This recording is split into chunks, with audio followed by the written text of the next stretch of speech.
Hey everyone, in today's tutorial I'm gonna show you how to calculate overtime in Microsoft Excel. Here you see I have this dummy data sheet consisting of names, time in, time out, and we have to calculate total hours and overtime. The time in is the time for the employee to get into the job area, and time out when the employee leave their working area. Now based on these two time we are gonna calculate the total hours. And that is pretty simple to calculate. Simply we need to subtract this time from this time. Let me show you. I'm going to insert is equal time out minus time in. Press enter and there you can see.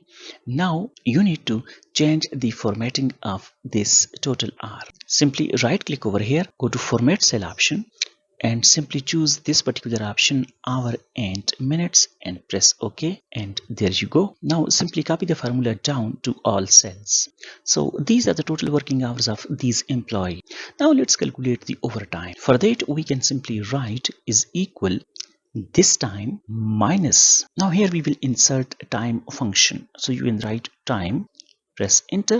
Now over here you have to define what are the standard working hours in your case. Mostly it's 8 hours. So I'm gonna write 8. For minutes I'm putting 0. For second again I'm putting 0. Let's close the bracket and press enter, and there you have it. Again you will simply right click over here, go to format cell option, and again choose this hours and minute and press OK. Now simply double click over here and there you go. The overtime has been calculated so easily in Microsoft Excel.